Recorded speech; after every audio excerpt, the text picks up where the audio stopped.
여러분 안녕하세요. 2021 학년도 4월 고3 학력평가 해설 제5부의 문을 엽니다. 저는 남국민입니다. 자, 화법과정문 선택한 학생들이 여기 들어왔겠죠. 근데 아마 아직까지는 제 예상에는 화작으로 갈까? 언매로 갈까? 이렇게 여기저기 기웃기웃하면서 마음을 아직도 결정 못한 학생들도 많이 있을 거라고 생각하고요. 그래서 내가 실제 시험 시간에는 언매를 풀었다 할지라도 화작은 어땠지? 하고 나중에 혼자서 풀어보고 또 들어오는 학생들도 있을 거라고 생각해요. 자, 언매를 선택하려고 했다가 그게 너무 안 맞아서 화작으로 오는 학생들, 저는 뭐 충분히 이 강의를 통해서 배우고 느끼게 되는 바들을 통해서 전략을 잘 활용해서 화작의 승리를 거둘 수 있다고 저는 생각합니다. 그러니까 환영하고요. 그런 결정 신중하게 어쨌든 해서 하기를 바라고, 저는 이제 언매가 좋다, 화작이 좋다를 얘기하는 게 아니에요. 각자의 어떤 그 상황과 여건, 패턴에 맞추어서 잘 신중하게 결정하기를 바라고, 저는 언매를 택하든 화작을 택하든 어쨌든 저는 올해 이 개념 강의 개기일식에도 화작도 언매도 다 최고의 길을 마련해 놨고요. 그 다음에 수능 특강에서도 지금 화작도 언매도, 그리고 아마 앞으로 제작하게 될 수능 완성에서도 두 가지 종류를 다 할 거기 때문에 어쨌든 저는 화작에서는 화작의 최고의 길을, 언매에서는 언매의 최고의 길을 마련해 놓았습니다. 열심히 공부해서 화작으로 한정하자면 개기일식 화작에서 완벽하게 전략을 습득하고 그 전략들을 수특에서 열심히 적용을 해보고, 그런 일환으로 오늘 시험도 아마 성공적으로 치를 수 있었을 것이라고 저는 생각합니다. 왜? 제가 총평에서 잠깐 이야기했었는데요. 이번 4월 학평의 화작 문제는 다소 좀 더 까다로워질 것, 즉 그 얘기는 다른 말로 하면 지문의 내용 의존도를 상대적으로 좀 더 끌어올리는 방식으로 출제될 것으로 예상되는 2022 수능 예시 문항이 보여주었던 평가원의 경향, 그리고 그것을 이어받아서 그런 경향을 조금 구현하고자 했던 3월 학평에 비하면 과거 화작에 더 가깝기 때문에 아무래도 전략에 융통성 있는 그 적용이 훨씬 더 유리했을 것이라고, 가능했을 것이라고 저는 생각합니다. 자, 그럼 이제 본격적으로 시작해보죠. 3, 5, 3, 6, 3, 7 세 문제를 달고 있는 첫 번째 세트는 우리의 여태까지의 어떤 그 패턴들을 벗어나지 않는 학생의 발표로 화법 단독이 제시가 됐습니다. 요즘 이번 화작의 구성은 2022 수능 예시 문항의 패턴과 똑같아요. 화법 단독 3문제, 화작 융합 4문제, 그 다음에 작문 단독 4문제, 이렇게 구성이 되어 있습니다. 자, 그럼 시작해 봅시다. 35번 문제, 위 발표에 대한 설명으로 가장 적절한 것은 이랬는데요. 자, 제가 이 문제를 단적으로 설명할 수 있을 것 같아요. 3월 학평에서의 35번 문제는요, 자, 여기에 내용 의존도가 꽤 높은 선지들로 대부분 구성이 되어 있어서 쉽게 말하면 지문을 읽어봐야 될 그런 그 문제, 선지들, 판단이 가능한 선지들로 구성이 되어 있었거든요. 근데 이거는 어때요? 여러분, 여태까지 제가 전략을 최대한 얍삽하게, 최대한 빠르게 정답을 골라내는 그런 전략들을 충분히 활용할 수 있죠. 그런 문제, 올드한 스타일의 문제입니다, 어떻게 보면. 근데 저는 이 문제를 좀 긴장감을 갖고 보기를 제가 바라요, 여러분들이. 왜? 지금 얘기한 바와 같이 이 자리에 아마 이 문제가 나올 가능성은 매우 높습니다만, 선지들의 형식은 요런 형식이 아니라 3월 학평의 35번, 또 수능 예시 문항에서 보여줬던 평가원의 그런 문항들이 이 자리를 차지할 가능성이 높다는 걸 일단 마음 먹고 좀 더 지문을 문단 단위로라도 핵심 정보를 빠르게 파악해내는 노력도 필요하다는 점을 제가 미리 당부를 합니다. 요 선지의 경우는 어때요? 발표 제재를 활용할 때 유의할 점을 안내한다. 자, 제재를, 뭐 제재가 뭔지 아직 모르겠습니다만 활용할 때 유의할 점, 그 다음에 또 배운 점을 실천해 볼 것을 권유하는 것, 그 다음에 선정, 제재의 선정 이유를 도입 부분에서 제시, 중간중간에 앞에서 설명한 내용을 요약한다. 이건 이렇게 해야 되겠네. 위치 정보는 아니니까 요약한다. 그 다음에 발표를 마치며 정보의 출처를 구체적으로 명시한다. 됐죠? 그러면 보세요. 요 선지들의 경우에는요, 물론 100% 완벽하게 형식적인 측면에 바로 그냥 답을 골라낼 수 있는 그런 허무한 선지들은 아닙니다. 왜냐하면 자, 활용할 때 유의할 점, 내용 관련 선지죠. 또 뭐 실천해 볼 것을 권유, 또 뭐 요약한다, 이런 것들이 내용에 결부되어 있는 선지이긴 해요. 그런데 제가 이렇게 표시한 거 보세요. 봐봐. 도입 부분. 다음에 발표를 마치며 이런 부분은요 위치 정보예요. 그럼 당연히 우리 여태까지 훈련해온 바를 생각해봐. 뭐부터 뜯어봐야 돼? 요 자리부터 먼저 보면 돼요. 훨씬 유리해지죠. 위치 정보가 들어있으니까. 그런 게 있는지를 확인할 지점을 명시를 해준 셈인데. 또 하나 제가 여러분 숨어있는 걸 또 하나 얘기하자면 보세요. 배운 점을 실천해 볼 것을 권유하는 것도 있잖아요. 이런 실천 권유라는 것도 사실은 여기에는 도입 부분이라든지 마치며라든지 이런 식으로 명시적으로 위치 정보를 제시하진 않았지만 요것도 위치 정보를 제시한 거랑 마찬가지다 사실은. 왠지 아세요? 요것도 대개의 발표 대본에서는요 이런 건 맨 끝에 오기 마련이야. 그렇죠? 맨 처음에 이게 올 수 있겠습니까? 처음에 발표 시작하면서 배운 내용을 실천해 보세요 이런 얘기를 하지는 않거든. 일반적으로 쭉 뭔가에 대해서 설명을 쫙 한 다음에 그걸 실천해 보라고 나중에 얘기하죠 보통. 그죠? 이 자리는 뭐의 자리다?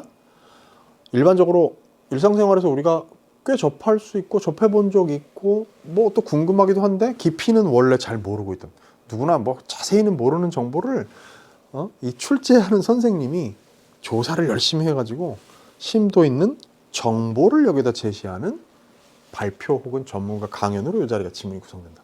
이번엔 뭐가? QR코드가 그 대상이 된 거예요. 그죠? 그럼 봐요. 35번 문제 봅니다. 일단 봐. 요 끝부분 봐야 되고 앞부분 봐야 되고 끝부분 봐야 됩니다. 그럼 맨 앞부분 봅시다. 발표 제재 선정의 이유를 도입 부분에 제시하는지. 1문단 볼게요. 언제나 이런 담화를 제가 읽을 때 첫 부분은 빠르게라도 어쨌든 무조건 읽습니다. 그래야 이 담화의 전체적인 내용 흐름이나 구조나 상황 세팅을 잘 이해하니까. 안녕하세요. QR코드에 대해 발표할 동글동글입니다. 최근 이게 많이 쓰이고 있는데 여러분 사용해 보셨나요? 사진 1을 보여주면 이 사진에서처럼 공공장소에 들어갈 때 한 번쯤 사용해 보셨을 텐데요. 이렇게 QR코드는 주변에서 흔히 사용되고 있지만 QR코드의 특징과 구성에 대해서는 잘 모르실 것 같아 발표를 준비했습니다. 정답 3번. 됐죠? 끝났어요. 그래서 제가 이 35번은 이 출제진이 우리한테 준 서비스에 해당되는 문제라고 생각하는 겁니다. 그래서 오히려 더 조심스럽게, 이렇게 쉽진 않을 거야 수능에선. 그래서 오히려 좀 조심하자는 얘기를 하는 거고요. 됐죠? 봐. 위치 정보가 나와서 도입부 봐야지. 1문단 딱 보자마자 제재의 선정 이유, QR코드라는 걸 발표 제재로 선정한 이유가 그 1문단 끝에 나와버렸잖아. 그러면 답 바로 찾았지. 가장 적절한 거 하나 고르라는데. 적절한 거 하나 고르라는 문제는요, 이런 문제 유형에서 적절하지 않은 거 고르라는 문제 유형보다 훨씬 더 쉽고 단순해요. 난도가 낮아. 바로 답을 찾았거든. 또 반면에 선생님 저는요 그런 생각은 저는 했는데요, 도입 부분을 먼저 보지 않고 마지막 부분을 한번 먼저 봤어요. 그렇다 칩시다. 맨 끝에 보세요. 자, 오늘 제가 준비한 발표는 여기까지입니다. QR코드에 대한 궁금증이 조금이나마 해소됐길 바라며 발표를 마치겠습니다지, 정보의 출처를 구체적으로 명시하는 게 발표에 마치는 부분에 안 나와 있거든. 얘는 그냥 X야. 제외되는. 자, 그런 식으로 얘도 말이에요. 실천해 볼 것을 권유하는 내용도 마지막 쯤에 나와야 되는데 적어도 6문단이 아니더라도 5문단 끝에쯤에는 어디쯤에 나와야 될 거 아니야. 특히 이제 이게 만약에 있다면 6문단 부분에 들어가 있을 가능성이 높아요. 근데 어쨌든 이것도 없고요. 그러니 나머지 봐. 제재를 QR코드를 활용할 때 유의할 점을 안내했는지 아닌지, 중간중간에 그 내용을 요약하는지 아닌지를 굳이 찾아볼 필요가 있다 없다? 없다는 거죠. 됐죠? 이런 게 있잖아. 전략을 활용하는 거예요. 일단 봐. 한 문제는 그냥 끝났는데. 그 다음 36번 갑니다. 다음은 발표를 위해 준비한 분석 자료의 일부이다. 이를 바탕으로 위 발표가 진행되었다고 할 때 발표자의 발표 전략으로 적절하지 않은 것은 그랬거든요. 자, 발표 전략입니다. 그랬을 때 보세요. 이 분석 자료가 뭐냐면 발표 제재의 특성을 분석하고요, 청중의 특성을 분석하고요, 발표 장소의 특성을 분석했어요. 이제 요런 게 글쎄 몰라. 이번 그 화작 시험 가운데서, 문제 가운데서 발표라는 어떤 화법의 유형과 관련된 어떤 교과서의 어떤 그 요소랄까, 내용 같은 것들을 좀 직접 구현한 문제에 제일 가깝다고 할까요? 그래서 이제 교육과정과의 밀착도가 좀 높은 그런 문제라고 볼 수가 있을 겁니다. 왜냐하면 화작 교과서에서 발표라는 어떤 화법 유형을 가르칠 때 이제 이런 걸 해야 된다라고 가르치니까 이제 그런 것들을 여기다 집어넣은 거지. 거기다 적용을 해본 문제입니다. 자, 그랬을 때요, 기억 봅니다. 일상생활에서 자주 접할 수 있다. QR코드. 그죠? 그 다음에 바코드의 원리와 비교가 가능하다. 그러니까 QR코드는 바코드의 원리하고 비교가 가능하다 이거지. 니은이야.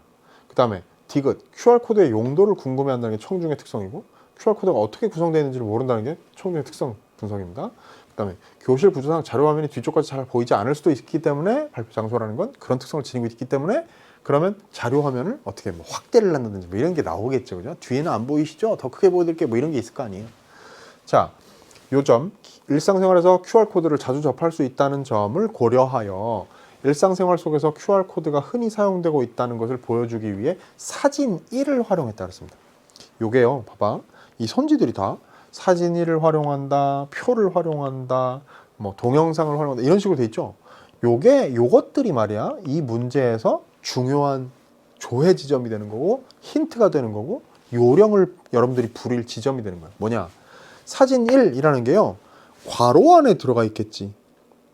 매체 자료에 대한 그 지시니까. 그러면 1문단에서 괄호 안에 셋째 줄에 사진 1을 보여주면 이랬거든요. 그러면 요 판단, 1번 선지에 대한 진위 연부 판단을 위해서는요, 그 사진 1을 보여주며 해당되는 그 앞뒤 문맥만 보면서 판단하는 거예요. 아시겠죠?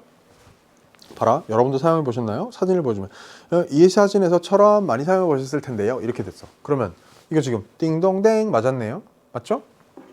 오케이? 그 앞뒤 맥락만 가지고 판단하는 거야. 니은 바코드의 원리와 비교 가능하다는 점을 고려해서 표를 보여준대. 표를 활용한대요. QR코드, 바코드는 빛을 이용하는 원리가 다르다는 것을 비교하기 위해 표를 활용한다 그랬습니다.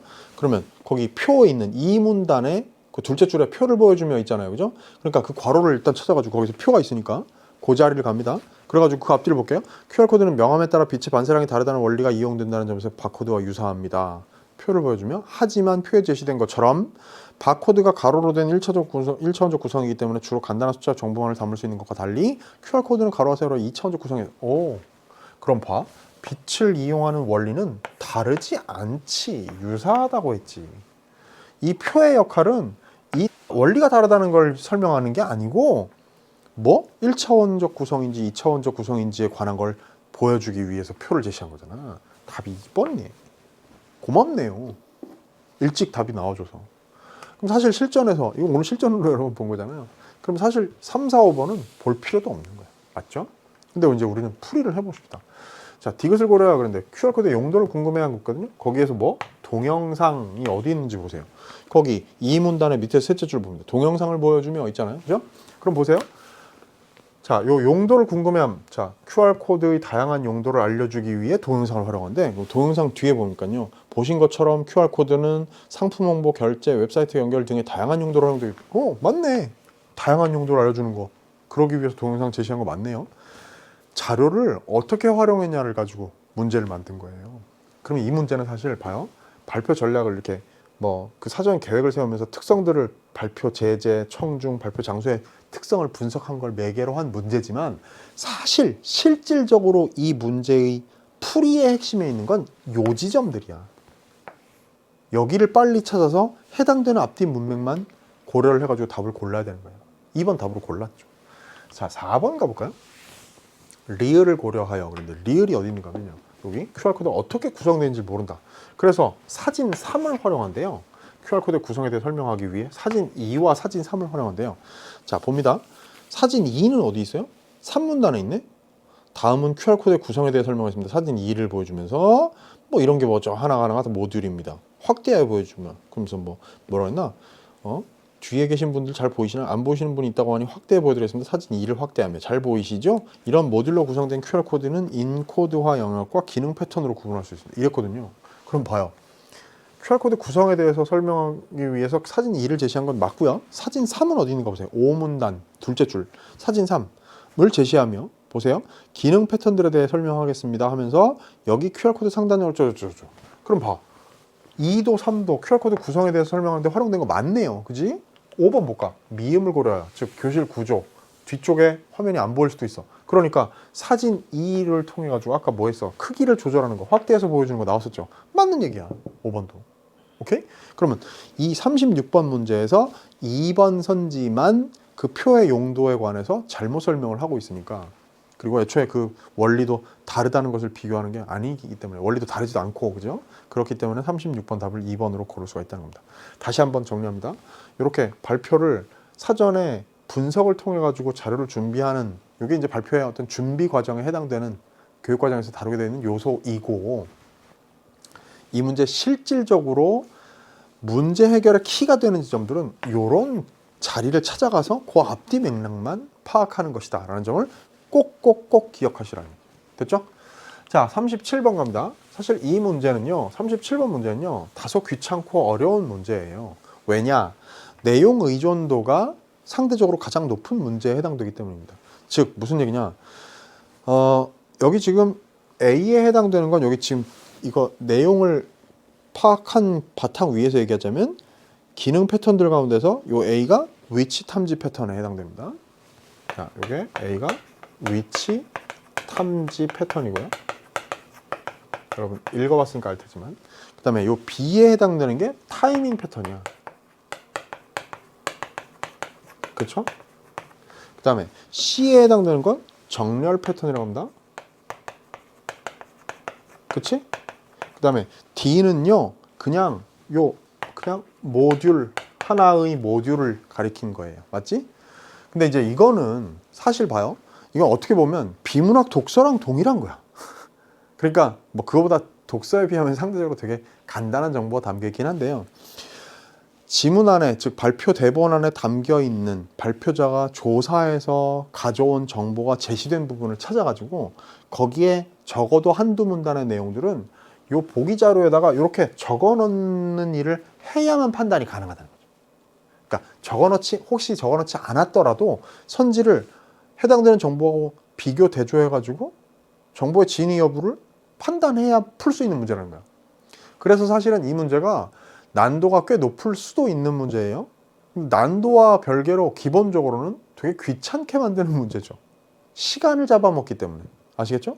근데 여기서 우리가 잊지 말고 꼭 활용해야 되는 요령은 뭐냐면, 이런 눈이 여러분한테 필요해. 거기 화법대본, 거기 그 지금 13쪽, 시험지 13쪽에 있는 그 긴 일종의 화법대본 지문을 두고서 그 흐름을 팍팍팍 빨리 파악해 가는 거야. 그러면 야, 1문단 인트로 했죠. 그 이제 발표 제재를 선정한 동기까지 설명하는 걸 1문단 끝났잖아. 2문단에서 자, 이렇게 다양한 용도로 어떻게 이건 2차원적 구성이고 이건 다양한 용도가 있다.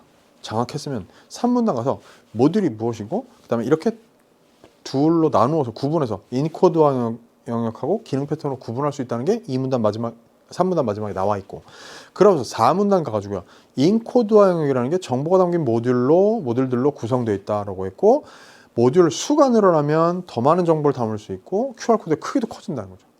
그래서 그 이제 빠르게 파악했고, 그 구체적인 숫자 수치 말이에요. 숫자는 7089자, 한글은 1817자, 뭐 이런 것까지는 나중에 필요하면 보기로 하고, 5문단 보세요. 5문단이 말이에요. 기능 패턴들에 대해 설명하겠습니다 해가지고 거기가 우리가 이런 내용들에 관한 정보가 핵심적으로 담겨 있는 곳이라는 점을 빨리 파악해야 돼. 그렇다면 우리가 만약에 이 문제를 37번 문제를 풀기 위해서 집중해서 봐야 되는 지점 한 군데를 찾는다면 5문단을 찾아갈 수 있어야 된다는 얘기예요. 이해됐죠? 왜? 35, 36번 문제는 실제로 그렇게 어떤 내용들을 꾸준히 집중해서 파악해보지 않고도 풀렸기 때문에 이 세트는 요 5문단 내용만 읽어보면 37번 문제 풀면 끝나니까. 아시겠죠? 자, 정보에 의하면 요 위치 탐지 패턴이라는 게 거기 5문단에 넷째 줄 끝에 가면 나오죠. 그죠? 아, 다섯째 줄이네요. 자, 그게 위치 탐지 패턴인데 뭐라 그랬어? 어떤 방향으로 놓여 있어도 쉽고 빠르게 인식될 수 있게 해주는 게 요거야. 그래가지고 QR코드 버전이 달라지더라도 크기와 개수는 변하지 않아요. 여러분 실제로 이 QR코드 보면요, 요렇게 요거가 이렇게 이 두 개로는 안 되겠죠. 응? QR코드에서 이게 만약에 위치 탐지 패턴이 이거 없이 두 개이기만 하다든지 이거 없이 두 개이기만 하다든지 이러면요, 이렇게 되지 않으면, 혹은 네 개여도 안 되고 이렇게 세 개로 딱 이렇게 되지 않으면 어떻게 위치에 있더라도, 예를 들면 뭐 이 모듈이 어느 위치에 있는지가 이 셋과의 위치 관계 속에서 결정되는 거거든. 그지? 상상을 해보세요. 추론을 해보세요. 그렇겠죠? 이게 이 둘만 있거나 이 둘만 있으면 이게 이 둘인지 이게 이 둘인지가 구분이 안 되거든. 혹은 이게 이 둘이 있다면 이 둘인지 구분이 안 되고 또. 그죠? 그래서 이렇게 세 개의 위치 탐지 패턴이 필요한 거예요. 이제 이거는 QR코드를 다룬 다른 이전의 글들로부터 알고 있는 정보였습니다만 여러분도 알고 있는 사람들이 있었겠죠. QR코드 보면 실제로 이렇게 있어요. 근데 그럼 1번 A가 있어. 거꾸로 놓여있는 QR코드도 빠르게 인식될 수 있겠군. 그렇지? 아무리 어떤 위치로 어떻게 이게 회전되어 있다 할지라도 얘네들의 상대적인 위치를 통해 가지고 이 모듈들의 정보를 장악할 수 있는, 파악할 수 있는 거예요. 됐죠? 참 머리 똑똑한 사람들이 이런 거 만들어내는 사람들은 그렇잖아요. 그 다음에 이 B가 타이밍 패턴인데 타이밍 패턴 얘기가 어디에 있어요? 그 오문단 끝에쯤에 가면 나오는데요. 자, 위치 탐지 패턴 사이에 밝은 색과 어두운 색 모듈이 하나씩 교대로 나타나는 부분을 타이밍 패턴이라고 해. 다른 모듈들의 위치 정보를 알려줄 뿐만 아니라 QR코드의 버전도 확인할 수 있게 해준다 그랬거든. 자, 얘네들이야. 자, 위치 탐지 패턴과 위치 패턴, 탐지 패턴 사이, 이것도 마찬가지. 그 사이에 요렇게, 요게 B가 타이밍 패턴이라는 거죠. 그러면 B를 통해 D의 위치 정보, D라는 건 그냥 일반 모듈이니까, 모듈 중에 하나니까 위치 정보와 QR코드의 버전을 확인할 수 있다는 게 방금 읽었던 그 대목에 나오는 거지. 맞는 얘기죠? 그 다음에 C가 정렬 패턴인데요. 이 정렬 패턴이 무슨 얘기냐면, 거기 정렬 패턴 봐봐요. 오문단 중간에서 조금 아래인데요. 자, 오른쪽 아래에 보이는 것과 같이 위치 탐지 패턴과 형태는 비슷하지만 크기는 작은 사각형 형태라고 했으니까 얘네하고 비슷하게 생긴 건데 조금 크기가 작아. 그럼 이걸 딱 집어야죠. 그지? 얘를 정렬 패턴이라고 한다는 거야. 이 정렬 패턴은 뭐라고 했어요? QR코드가 곡면 등에 인쇄되어 일그러진 상태에서 정상적으로 인식될 수 있게 한다고 그랬어요. 그러니까 그럼 이제 C가 있어. 둥근 유리병 표면에 부착된 QR코드도 정상적으로 인식될 수 있게. 지금 그 얘기잖아. 곡면에 붙어 있는 것도 정상적으로 인식될 수 있게 하는 게 이 정렬 패턴의 역할이라고 했으니까 맞는 얘기죠. 자, 그럼 4번 갑니다. 모듈의 개수가 늘어나서 QR코드 크기가 커지면 A에, 즉 위치 탐지 패턴에 더 많은 정보를 담을 수 있게 돼. 위치 탐지 패턴은요, 정보를 담는 데가 아니잖아. 즉 모듈의 수가 늘어나서 QR코드의 크기가 커지면 더 많은 정보를 담을 수 있는 건 맞는데, 그것은 이 위치 탐지 패턴에다가 담는 게 아니고 어디에다 담는 거예요? 인코드와 영역에다 담는 거죠. 따라서 4번을 답으로 고를 수가 있겠습니다. 근데 이 얘기는 선생님 그걸 어떻게 알아요? 이게 A에 더 많은 정보를 담을 수 있겠군이 틀렸다는 걸 어떻게 알죠? A 파트, 아까 위치 탐지 패턴에 대한 1번 선지를 판단하기 위해서 위치 탐지 패턴에 대한 설명을 담아놓은 부분을 읽을 때 이 얘기가 잘못된 것이라는 것도 함께 파악이 되는 거죠. 그죠? 5번 A, B, C는 모두 QR코드가 효율적으로 인식될 수 있도록 하는 기능 패턴. 그렇겠죠. 위치를 알게 해주고, 그 다음에 무슨 아까 뭐라 했어? 거기 C 같은 경우에는 둥근 표면에 부착되어 있어도 정상적으로 인식될 수 있게 해주고, 그 다음에 위치 정보와 모듈의 위치 정보와 QR코드의 버전을 알 수 있게 해주는 이런 타이밍 패턴도 있고, 그지? 그러니까 당연히 모두 효율적으로 인식될 수 있도록 하는 기능 패턴들의 설명인 오문 단원에 들어있는 아이들이잖아. 이거는 지금 인코드와 영역이 아니라 기능 패턴들에 관한 설명이잖아요. D를 제외하고 A, B, C가 전부. 그죠? 따라서 그럼 지금 37번 문제의 정답을 4번으로 고를 수가 있겠다. 다소 까다롭고 독서 문제처럼 보입니다만 실제로 독서 문제랑 본질적으로 다를 게 없죠. 그렇지만 어쨌든 이런 문제들이 수능의 화작에서는 나올 수밖에 없게 되어 있고, 사실 독서만큼 그렇게 복잡하지는 않기 때문에 정보의 제시가, 그죠? 해당되는 지점을 잘 찾아가는 게 제일 중요한 요령이다라는 얘기를 제가 마무리를 하겠습니다. 그 다음 갑니다. 38, 39, 40, 41 네 문제를 달고 있는 화작 융합이에요. 봅시다. 가는 고전 읽기 동아리 활동 중 학생들이 나눈 대화이고, 나는 이를 바탕으로 학생 3이 작성한 글이에요. 자, 그럼 봅니다. 물음에 답하셨는데 38번 문제가요. 다음은 학생 1이 동아리 활동을 준비하면서 막 작성한 메모이다. 가의 학생 1의 발화에서 확인하신 내용을 적절하다. 여러분 보세요. 자, 학생 1이에요. 그리고 가의 학생 1의 발화에서 확인할 수 있는 내용 그랬거든요. 그럼 봐요.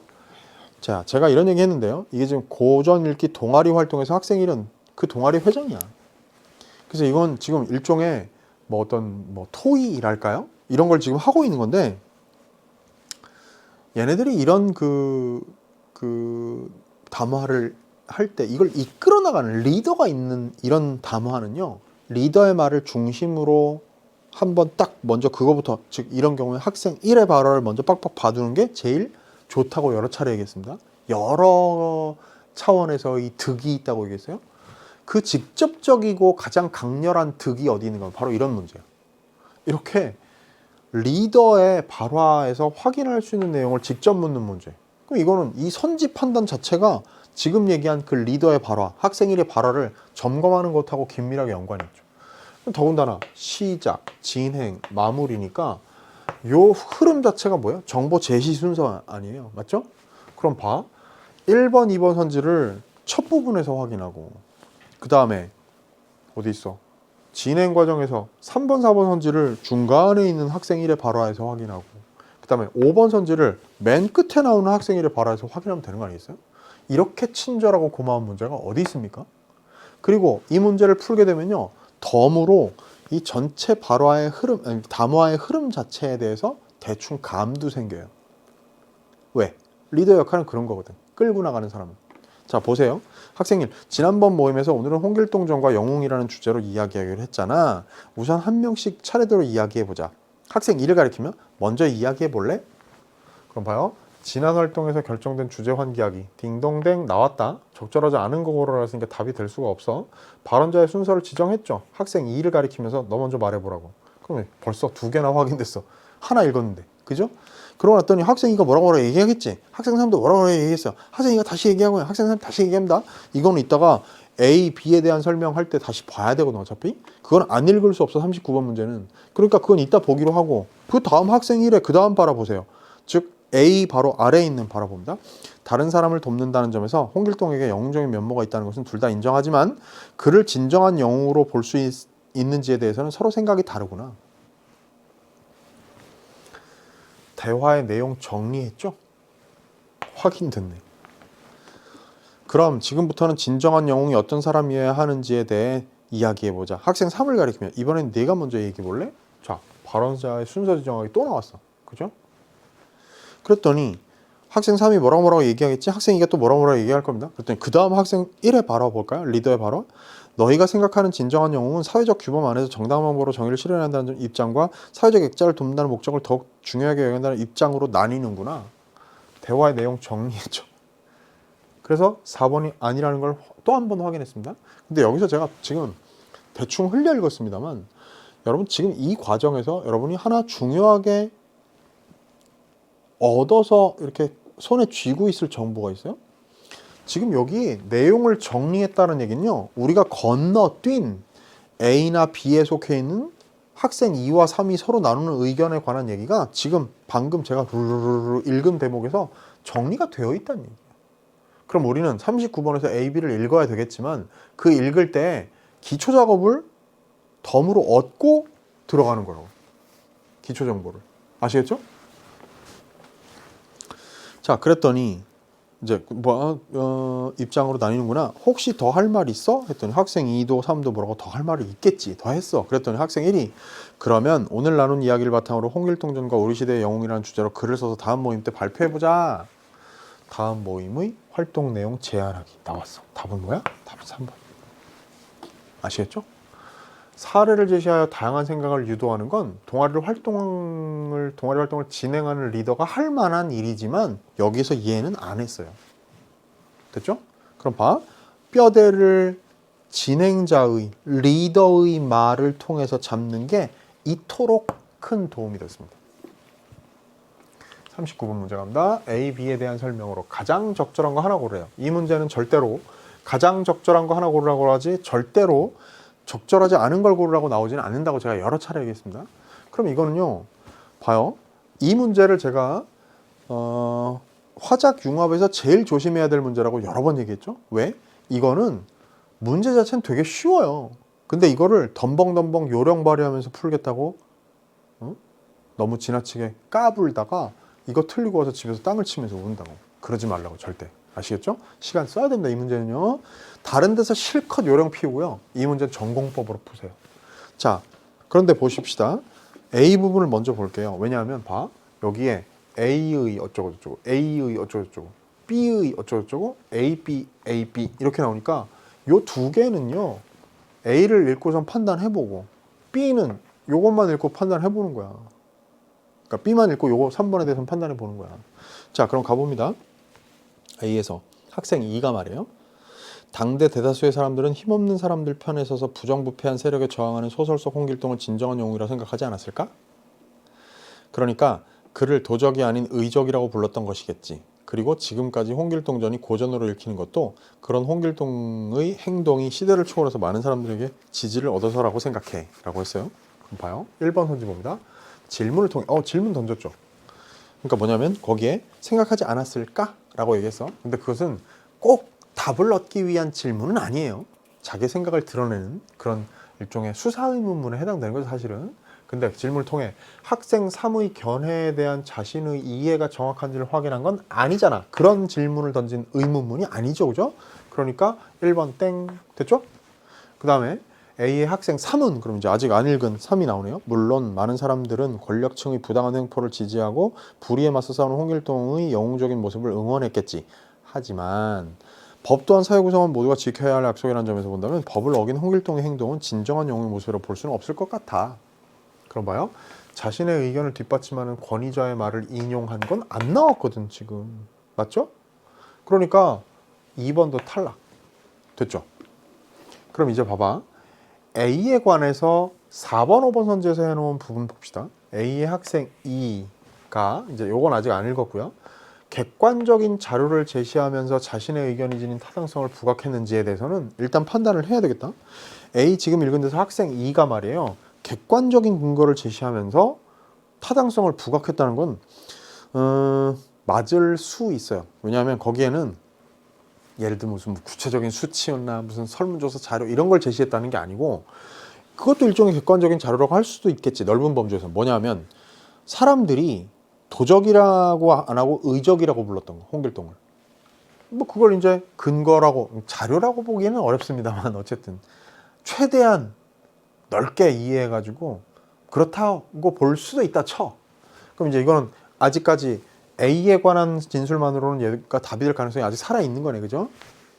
그 다음에 여기 A의 학생 3에 대해서 뭐라고 하는가 하면 상대방이 한 말의 일부를 인정하면서도 자신의 입장, 상대방과 다른 자신의 입장을 밝히고 있나? 생각해보면요. 학생 3이 방금 A에서 물론 많은 사람들은 권력층의 부당한 횡포를 지지하고 불의에 맞서 싸우는 홍길동의 영웅적인 모습을 응원했겠지 라고 맞아. 지금 합격이야. 얘는 지금 더 말할 나위 없이 이건 합격입니다. 상대방의 말의 일부를 인정한 거니까 물론 그랬겠지. 됐죠? 그럼 얘 아직 살아있고요. 됐지? B로 갑니다. 자, 이제 그 사이에 학생 1이 했던 그 리드하는 발언은 아까 우리가 봤고요. 그럼 보세요. 나는 목적이 정당하더라도 사회적 규범을 어기는 건 사회 질서를 어지럽힐 수 있다는 점에서 정의로운 행동이라고 볼 수 없다고 생각해. 홍길동이 진정한 영웅이라면 목적을 실현하기 위한 방법까지도 정의로웠어야 해. 라고 얘기했어요. 그랬더니 학생 2가 그 말을 받아서 뭐라고 하는가 하면 진정한 영웅이 정의로워야 한다는 말에는 동의하지만 그럼 여기 답 나왔다. B의 학생 2가 방금 읽은 부분에서 상대방이 한 말의 일부를 인정했죠. 그러면서도 자기 의견을 또 얘기를 뒤에서 할 거거든? 뻔히. 그죠? 그렇지만 뭐라고 했어? 그렇지만 영웅의 정의로움을 판단할 때 무엇을 더 중요하게 봐야 하는지에 대해서는 너와 생각이 좀 달라. 그랬으니까 답 5번 찾았네. 됐죠?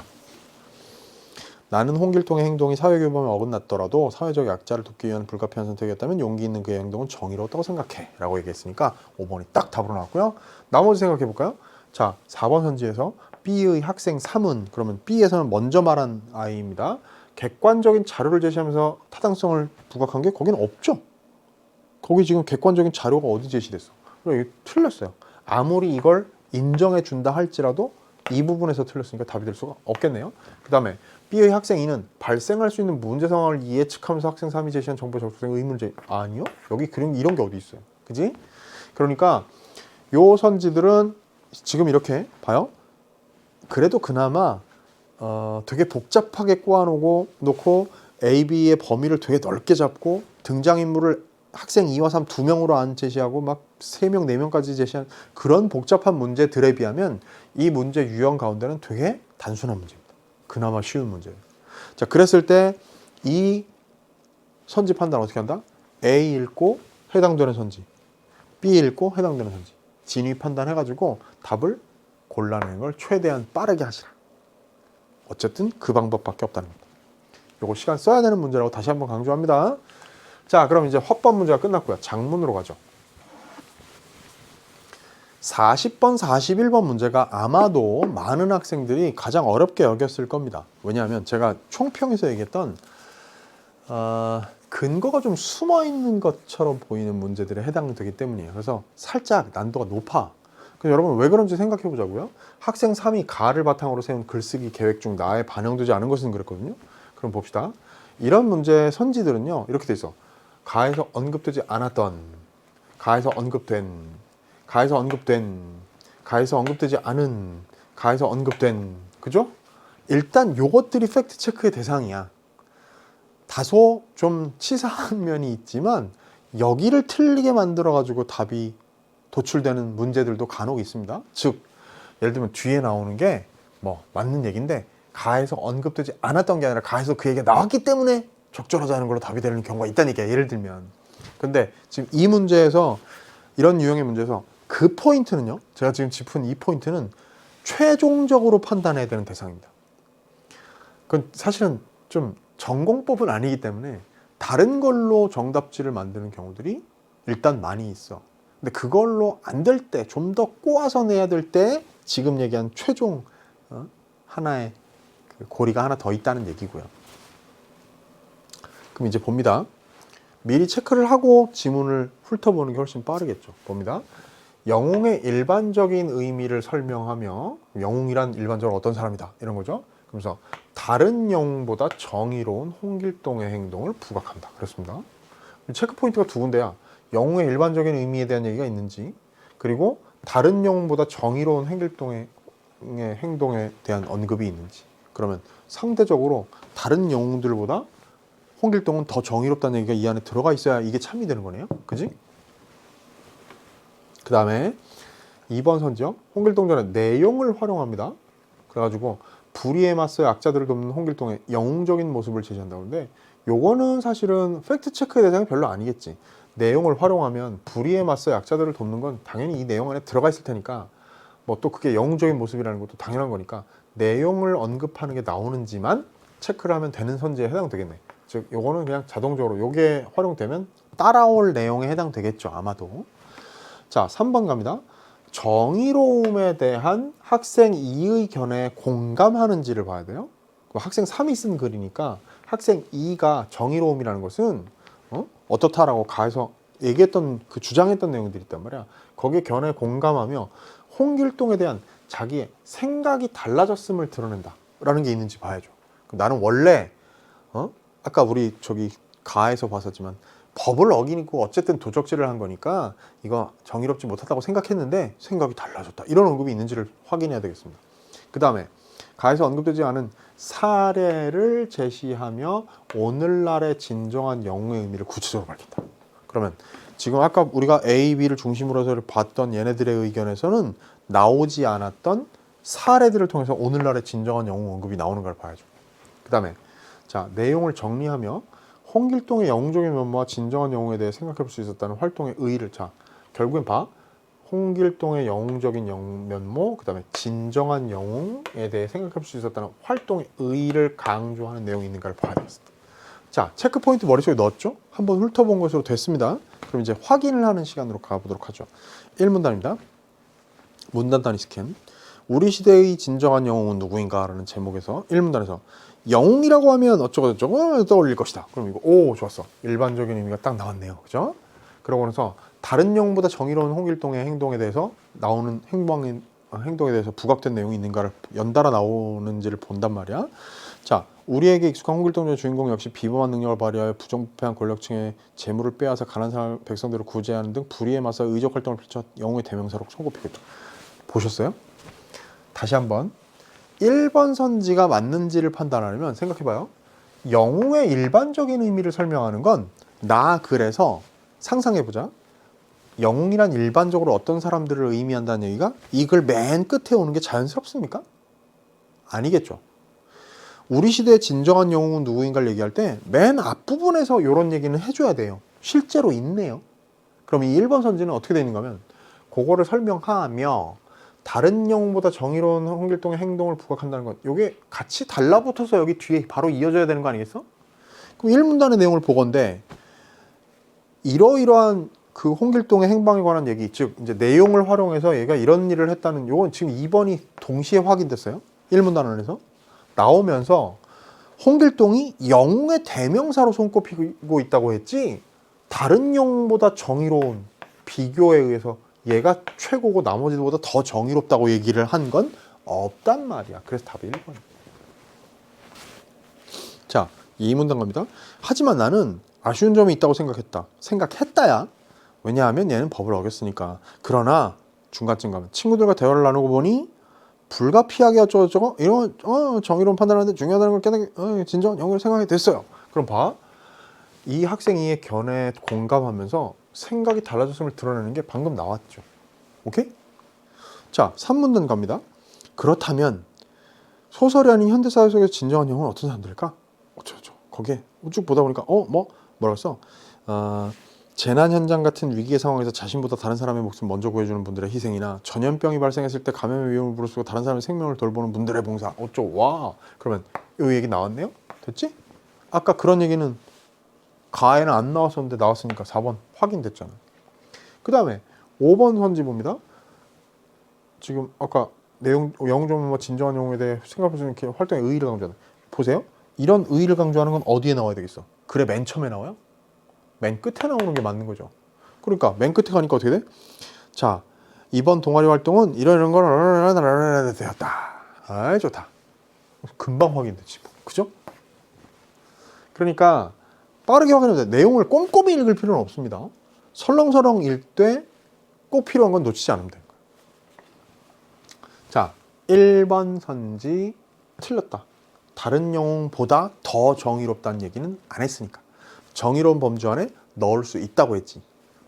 그죠? 자, 그러면 1번을 정답으로 고른다. 근데 봐요. 다시 한번 제가 요 얘기는 해야 되겠네요. 40번과 41번의 경우 근거가 숨어 있는 것처럼 보이기 때문에 다소 까다로울 수 있다고 제가 설명했었죠. 이런 거죠. 얼핏 보면 정답이 어디 있는지 잘 안 보여. 그리고 다른 영웅보다 더 정의로운지 아닌지에 대한 내용은 결국 지문 안에서 그런지 아닌지를 확인해야 되는 영역이라고. 그러다 보니까 쉽게 말하자면 단적으로는 이런 거죠. 어떤 문제들은, 여러분 제가 그런 문제들 많이 만나왔고 정신 똑바로 차리면 왜 이게 아예 안 읽어보고도 풀 수 있는 문제인지에 대해서 수도 없이 발견해서 여러분들한테 폭로해 왔습니다. 그죠? 화작에 그래서 신세계가 열린다고 수많은 학생들이, 여러분의 선배와 친구들이 그렇게 얘기해 왔다고. 근데 그런 거의 요체는 뭐냐면 정신 똑바로 차리면 선지 안에 내가 답이야 라고 손들고 있는 말도 안 되는 논리적인 구멍들이 있게 마련이라고. 근데 이런 문제 보니까 어때요? 그런 게 없죠.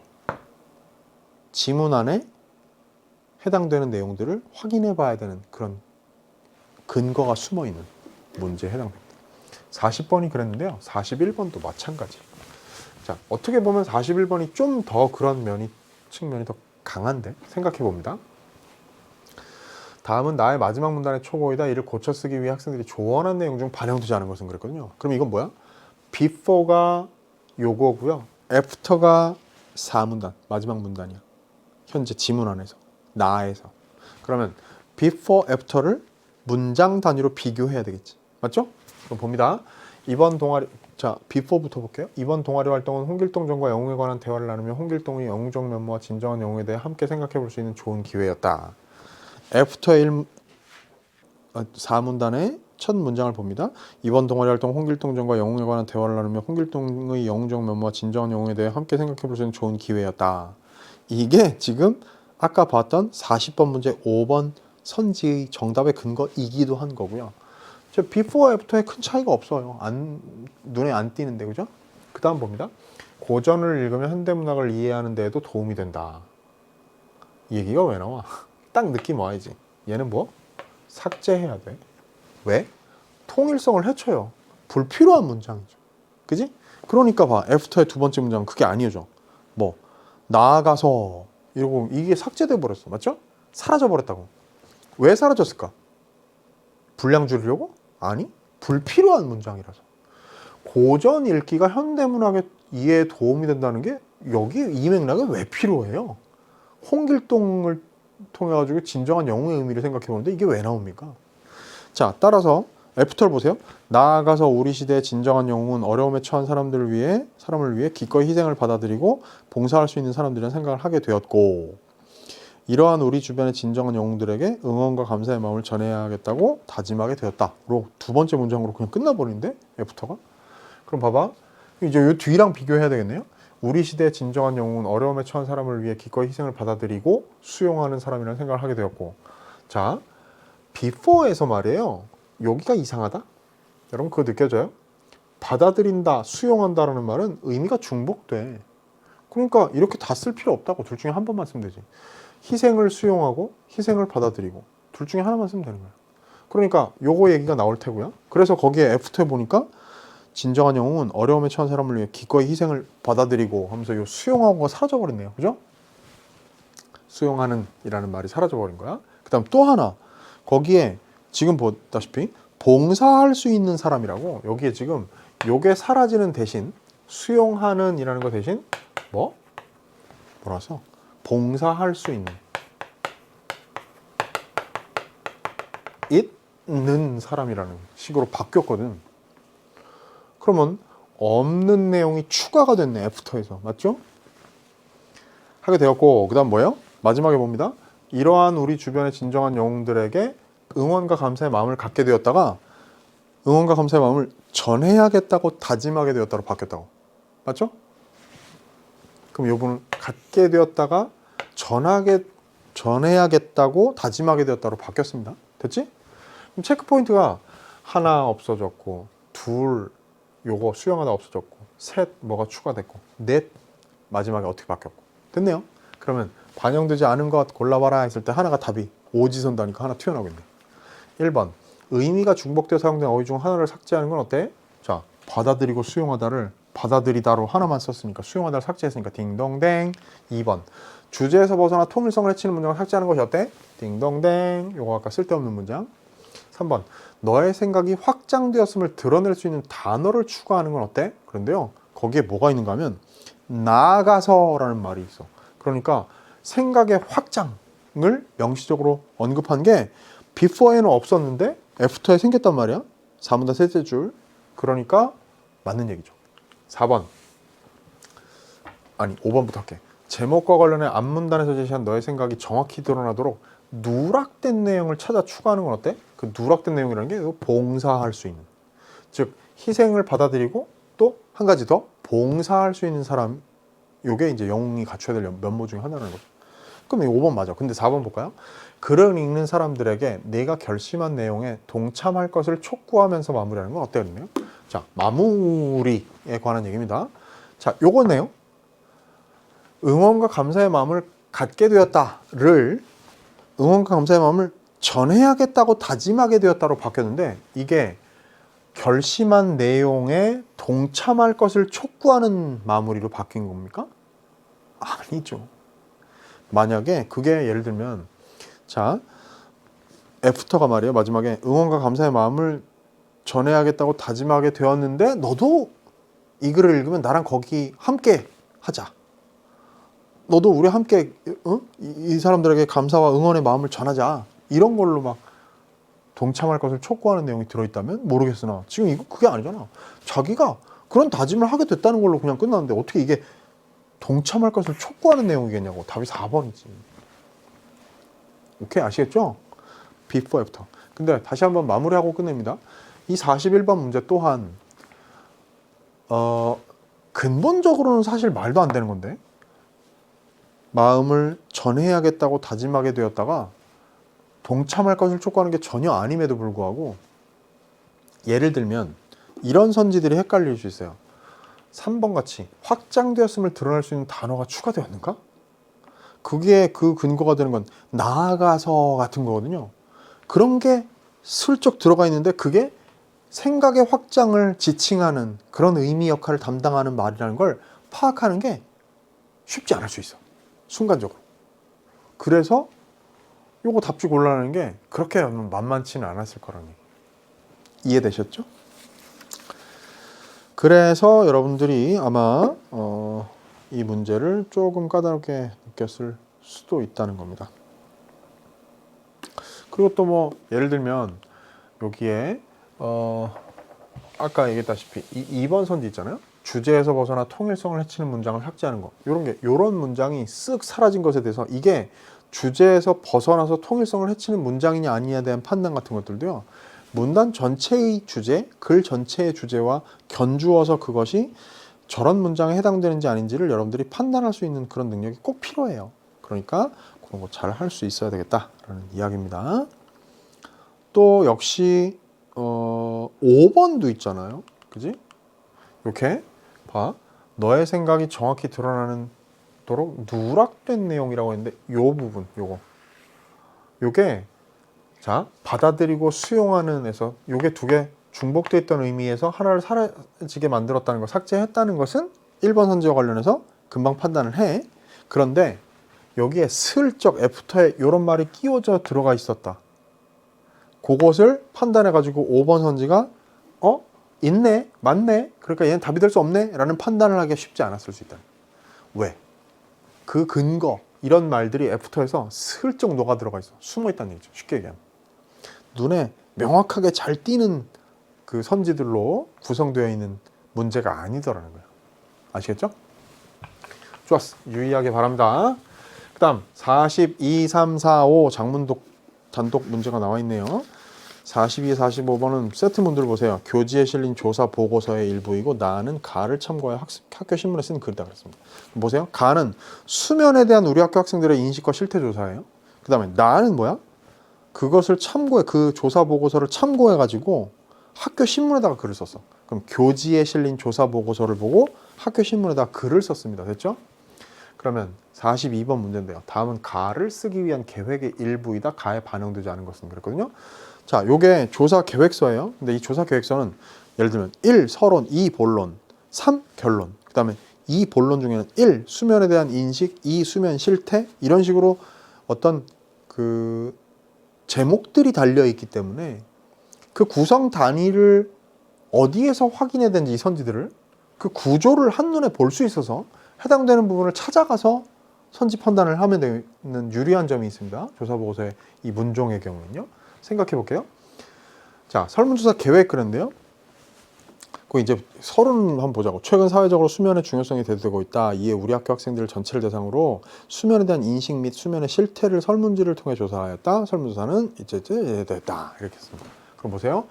우리 학교 학생들을 대상으로 기간을 설정하고 기간 언급했잖아 방금. 서론은 맨 끝에 2021년 3월 11일부터 3월 17일까지라고 했고요. 그 다음에 설문지를 활용해 조사하겠다. 설문지를 활용해서 아직 뭐 어떻게 하겠어. 그러니까 설문지를 통해라는 게 서론의 셋째 줄에도 나와 있었고요. 그 다음에 그럼 이제 얘는 적절하지 반영되지 않은 게 아니니까 답이 될 수가 없는 거네요. 그 다음 설문 항목을 학생들의 수면에 대한 인식과 수면 실태로 구성해야겠어. 자, 1번 수면에 대한 인식, 2번 수면 실태 돼 있으니까 확인 금방 됐죠. 안의 내용은 지금 구체적으로 안 봤지만 수면에 대한 인식과 수면 실태에 대한 응답에 따라 추가 질문을 제시해야겠어 그런데요. 자, 그런 거는 사실 안으로 들어가 봐야 되긴 합니다만 예를 들면 그 이 수면 실태 중에서요. 거기에 두 번째 문단 보세요. 그리고 하루에 6시간 이상 잠을 자는가? 라는 질문에 대해 그렇다라고 응답한 학생을 대상으로 한 또 추가 질문이지. 수면 후 충분히 피로가 풀렸다고 생각하는가? 라는 추가 질문을 줬다고. 그러니까 이거 맞는 얘기라고. 그죠? 근데 이건 뭐 사실 선생님 그런 거 다 읽어봐야 되나요? 별로 시간 오래 안 걸려. 그죠? 요령 있게 빨리 어디를 찾아가야 되는지가 정해져 있으니까. 자, 보고서 작성 계획 보세요. 서론에 조사 배경을 언급해야겠어. 있지? 최근 사회적으로 수면의 중요성이 대두되고 있다는 거. 본론의 설문의 응답 결과를 구체적인 수치로 표현해서 제시해. 거기 있잖아. 숫자. 한눈에 봐도 뭐 몇 퍼센트 막 보이네요. 됐지? 그럼 답은 요거예요. 결론에 수면 실태가 수면에 대한 인식에 미치는 영향을 정리해야겠어 라고 했는데 결론은 짧으니까 읽어보면 되잖아. 우리 학교 학생들은 수면이 중요하다는 것을 알고 있지만 그러면 수면에 대한 인식이야. 그죠? 중요하다는 걸 알고 있지만 절대적인 수면의 양이 부족하고 수면의 양이 부족하지 않은 학생들도 수면의 질이 낮은 것을 확인할 수 있었다. 그럼 봐요. 수면 실태에 대한 거기 위에 2번 항목에서 본론에서 설명을 했고 그 다음에 수면에 대한 인식도 1번 항목에서 본론의 1번 항목에서 설명을 했는데 결론이 수면 실태가 수면에 대한 인식에 영향을 미친다는 얘기가 여기에 결론에 나와 있었나? 아니에요. 그냥 본론의 내용을 자, 수면에 대한 인식은 이렇고 수면의 실태는 이렇다는 걸 그냥 요약 정리해 놓은 것일 뿐이라고. 이게 여기에다 영향을 미친다는 얘기는 한마디도 없어요. 그 답이 5번이에요. 아시겠죠? 가를 빠르게 요 1, 2, 3, 4, 5에 부합하는지 아닌지를 판단하는 것은, 파악해보는 것은 뭐 꼼꼼한 독해를 하지 않아도 금방 파악이 가능한 겁니다. 그죠? 분량 자체가 얼마 안 되기 때문에. 그럼 43번 볼까요? 다음은 나를 보완하기 위해 추가로 수집한 자료이다. 자료의 활용 방안은 적절하지 않은 것은. 아직 나 안 읽었습니다. 그럼 그런 상태에서 생각해 보자고. 자, 자료 1 통계 자료 해가지고요. 국가별 고등학생 평균 수면 시간 이거예요. 그래가지고 일본, 미국, OECD 평균에 비해서 우리가 훨씬 적다. 이게 중요한 거 아니야. 맞죠? 평균 수면 시간이 적다. 이게 중요한 거고. 그 다음에 T세포 활성화 수치가 있는데 T세포가 뭔지 이게 글에 나오나? 나그를 찾아볼 필요 굳이 없다. 왜? 여기 T세포라는 게 뭐라고? 인체 면역력을 증가시키는 백혈구 내 세포라고 되어 있는 점을 확인하고 그럼 봐. 이게 어떻다고요? 자, 활성화 수치가 수면 시간에 따라서 활성화 수치가 어떻게 된다는 거야? 핵심은 증가한다는 거죠. 이건 또 다른 말로 하면 비례한다는 거죠. 그죠? 수면 시간이 증가함으로써 그에 따라 이 T세포 활성화 수치도 비례해서 증가한다는 거예요. 이게 가, 나, 자료 1이에요. 그럼 이제 선지 봅시다. 자료 1의 가를 활용하여 외국 학생들의 평균 수면 시간에 비해 우리 학교 학생들의 수면 시간이 부족하다는 내용을 뒷받침하는 근거로 제시한다 할 수 있겠네. 우리 학교 애들은 수면 시간이 부족하다. 특히 외국 애들에 비해서. 이게 그거 얘기하는 자료지 다른 얘기하는 자료입니까? 당연히 맞는 얘기죠. 그 다음에 자료 1의 나에 관한 얘기가 지금 4번 선지에 나와요. 자료 1의 나와 그 다음 자료 2를 활용하여 수면량이 부족하거나 질이 떨어지면 면역력이 떨어질 수 있다는 내용을 구체화한 자료로 사용할 수 있는지를 생각해 봅시다. 얘는 지금 면역력과 관련된 게 T세포라고 했습니다. 잠을 많이 잘수록 활성화 수치가 높아지는 거니까 그럼 잠을 반대로 적게 잘수록 T세포, 즉 면역력을 증가시키는 백혈구의 세포가 활성화가 둔화되는 거겠죠. 그죠? 덜 되는 거겠죠. 그럼 일단 요걸 가지고는 얘기가 됐고 그 다음 봅니다. 자료 2인데요. 생체 호르몬 일종인 멜라토닌은 깊은 잠을 자는 데 도움을 주어 면역 기능 유지에 기여한다. 이거 기본 아니에요. 그죠? 우리 몸 멜라토닌이 부족해지면 면역력이 저하될 뿐만 아니라 또 뭐예요? 정보를 습득하고 판단하는 능력, 그 다음에 정서를 조절할 수 있는 능력 등이 저하될 수 있대요. 그럼 멜라토닌, 깊은 잠을 자는 데 도움을 주어 면역 유지, 기능 유지에 기여할 뿐만 아니라 정보를 습득하고 판단하는 능력, 정서를 조절할 수 있는 능력. 이게 멜라토닌이 많이 분비돼야 이런 게 다 유지가 제대로 되겠네요. 연구에 따르면 전자기기 화면에서 방출되는 빛에 2시간 노출되었을 때 멜라토닌 분비가 노출 전부가 22% 정도 억제된다. 그러면 자 생각해봐.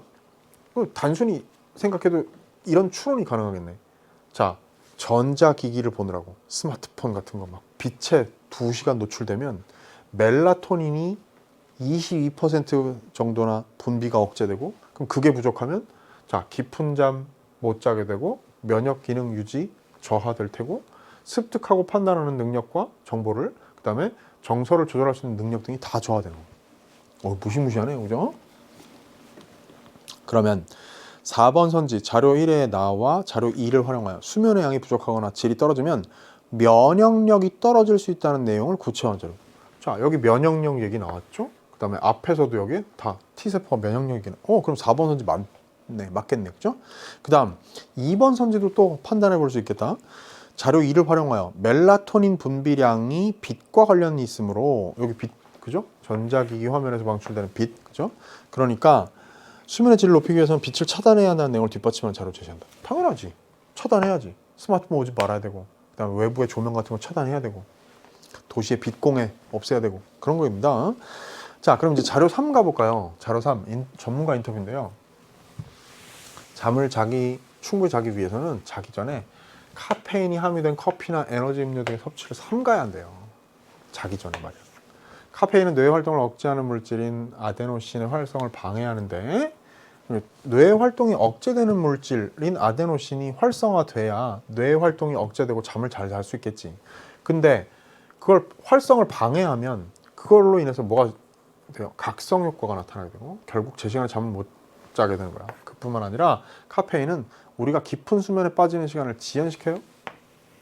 그 다음에 자다가 깨는 빈도를 높입니다. 그럼 어떻게 돼? 수면의 질도 낮아지는 거야. 따라서 적어도 잠자리 들기 6시간 전부터 카페인이 들어가는 음식을 섭취해서는 안 됩니다 라고 했습니다.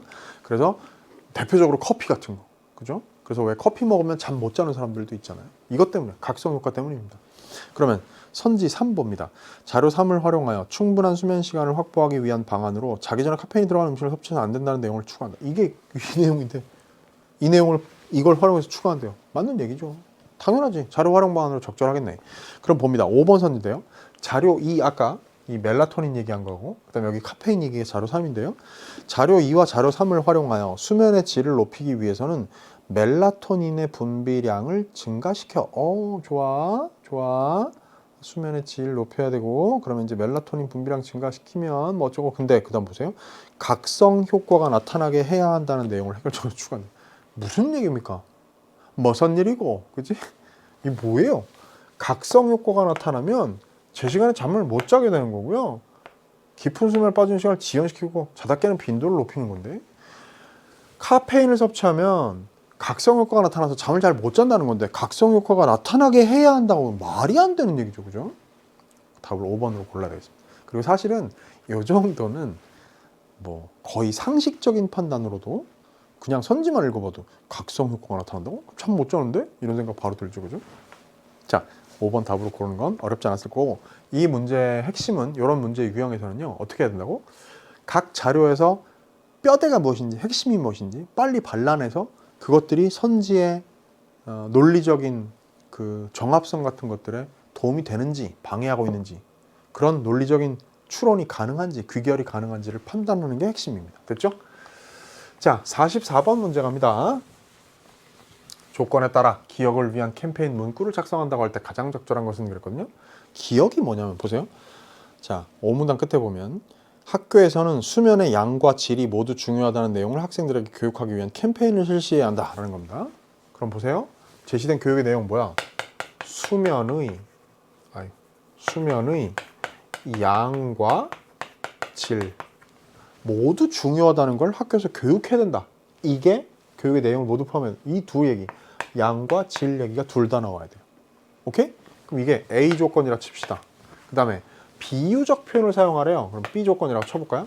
그럼 A, B 모두 만족하는 거 하나 골라야 되죠. 1번 충분한 시간 동안 깊이 자는 잠은 건강한 삶을 위한 지름길입니다. 답 나왔어요. 그죠? 얼마나 단순해. 충분한 시간 동안 깊이 자는 잠 건강을 위한 지름길. 비유적 표현 아주 심플해요. 정답 1번입니다. 나머지는 왜 틀렸는지 얘기할 필요도 없겠지. 볼까? 수면의 양과 질을 모두 확보해야 우리는 건강해질 수 있습니다. 그러면 이 얘기 A 조건은 만족했지만 B가 없고요. 그 다음에 수면 시간을 줄이면 여러분의 몸에 빨간불이 켜집니다 라는 건 비유적인 표현 사용됐지만 시간 즉 양에 관한 얘기만 했지 질에 관한 얘기가 없잖아. 그 다음에 잃어버린 수면의 질은 결국 당신의 건강을 앗아갑니다. 그러면요 수면의 양에 관한 얘기가 없어요. 그 다음에 건강을 앗아간다. 수면의 질이 건강을 앗아간다. 이게 비유적 표현의 범주에 들어갈 수 있을지 없을지에 대해서는 논란의 대상이 될 수 있겠다. 그지? 근데 그건 생각할 필요도 없어. 그지? 그런데다가 시간 쓰지 마세요. 실전에서. 아시겠죠? 5번 달림도 꿈꾸는 늦은 밤에 막 이런 건데 비유적 표현인데 근데 당신도 꿈꾸고 있나요? 이 얘기가 수면의 양과 질에 관한 직접적인 얘기로 너무 멀어. 그지? 그러니까 A 조건이 만족이 안 됐어요. 자, 44번 이 문제도 훨씬 더 복잡하고 어렵게 나올 수 있음에도 불구하고 아주 깔끔하게 짧게 세상에 이 문제에서 선지가 한 줄씩으로 되어 있는 이런 문제가 세상에 어디냐고. 이거 서비스를 준 건데 낼름 받아 먹어야죠. 자, 45번 갑니다. 가와 나에 대한 이해로 가장 적절한 것은 그랬습니다. 다시 이런 문제에서는요. 여러분 이걸 아셔야 돼요. 작문에서 이렇게 두 개의 문종 보통은 서로 다른 문종을 제시하죠. 그랬을 때 지문으로 엮었어. 그럼 그 두 문종의 근본적인 차이에 기반하면 이런 문제는 쉽게 풀려요. 자, 가는 조사 보고서예요. 그 다음에 나는 뭔가 논설문에 해당되는 거겠지, 그죠? 뭐 해야 한다 막 이러면서 끝났으니까. 그 4번도 뭐 빛을 차단해야 한다 어쩌고 했고. 자, 그럼 보세요. 가와 나에 대한 이해로 가장 적절한 거 하나 고르래요. 봅시다.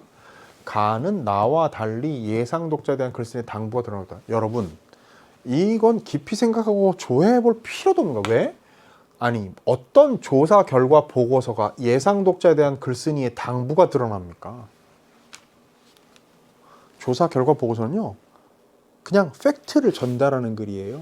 물론 개인적인 주관적인 견해가 들어갈 수도 있죠. 녹아 들어갈 수도 있죠. 그러나 그게 뭐 예상 독자에 대한 글쓴이의 당부? 그게 조사 결과 보고서에 들어가는 건 대단히 이례적인 케이스입니다. 이건 답이 될 가능성이 현저히 낮아요. 그 다음, 가는 나와 달리 문제 상황에 대해 글쓴이가 생각하는 해결방을 제시해볼까. 물론 비슷하지만 조사 결과 보고서에 해결 방안이 등장할 수는 있겠어. 그치? 그런 조사 결과 보고서는 있을 수 있죠. 근데 우리 아까 봤지만 글에서 그 조사 결과 보고서에서 결론에 해당되는 건요, 그냥 위에 조사 결과에 대한 그 요약에 불과했잖아. 물론 해결 방안을 제시하는 그런 종류의 글이 아닙니다. 이거는요.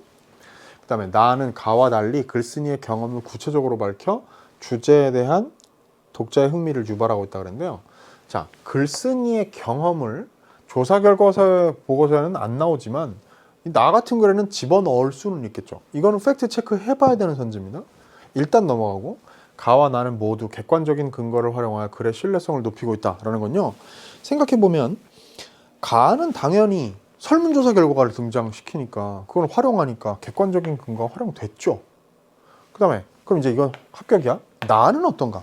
나에서 객관적인 근거가 사용됐는가는 그냥 대충만 구경해 보세요. 멜라토닌의 분비량 줄어들고 깊은 잠을 자지 못한다 보이고요. 앞에 봐도 자 15쪽으로 가세요. 나의 첫 부분에 보면요, 뭐 61%는 6시간 미만이라고 응답했고 어쩌고 나온단 말이야. 그러면 나에도 객관적인 근거가 사용돼서 답이 4번이라고. 그러면 아까 미뤄뒀던 3번과 같은 선지에 대한 내용 판단은 할 필요도 없는 거죠. 당연히 얘는 안 나왔겠지. 자, 가와 나는 모두 제목을 활용하여 글의 내용을 효과적으로 전달하고 있다고 그랬는데, 생각해보세요. 나 글에 제목이 없다는 건 한눈에 봐도 보이지? 이거 주는 선지에 이거는 던져준 거야. 옛다 하고. 그럼 낼름 고맙습니다 하고 받아 먹어야죠. 정답은 4번이 되겠습니다. 자, 문종의 차이. 그 각 문종의 근본적인 속성에 대한 상식적 판단만으로도 충분히 선지가 해결 가능하고 진위 여부 판단이 가능하고, 사실 여기에서는 100% 상식에 의존한 것보다 훨씬 더 현명한 전략은 뭐냐면 개기일식 화법과 장문안에서 화법의 주요 유형들, 교과서에 정리되는 것들, 장문의 주요 유형들에 관해서 정리해 놓은 컴팩트한 교과서 담겨있는 개념들을 빠르게 한번 훑어놓는 거야. 교재제가 2쪽 안에 한 파트가 다 끝나게 정리해놨거든요. 그러면 기본적으로 각각의 문종들은 어떤 특성에 기반을 하는 것인지, 목적은 무엇이고 어떤 특성을 가질 수밖에 없는지에 대한 이해를 하게 되면 아주 빠르게 이런 문제들은 금방 해결이 가능해서 그냥 그야말로 보너스 문제로 여길 수 있게 된다는 겁니다. 자, 4월 모평 해설, 4월 학평 해설 저는 요 5부에서 화작으로 마치고요. 6부 언매 선택한 사람들은 6부에서 김천 선생과 공부를 마무리해야 되겠죠. 앞으로 시험들이 몇 번 더 남아 있습니다. 6월 있고요, 7월 있고요, 10월 있고요. 그다음 본수능 있습니다. 그때까지 우리 이렇게 오늘 했던 것처럼 말이죠. 결과에 연연하기보다는 이 문제들이 우리한테 시사하는 바, 우리한테 어떤 도움이 될 수 있는지에 대한 정확한 판단, 영민한 판단, 그걸 근거로 해서 전략들을 키워나가고 내공을 기르는 시간으로 함께 열심히 공부해 나가도록 합시다.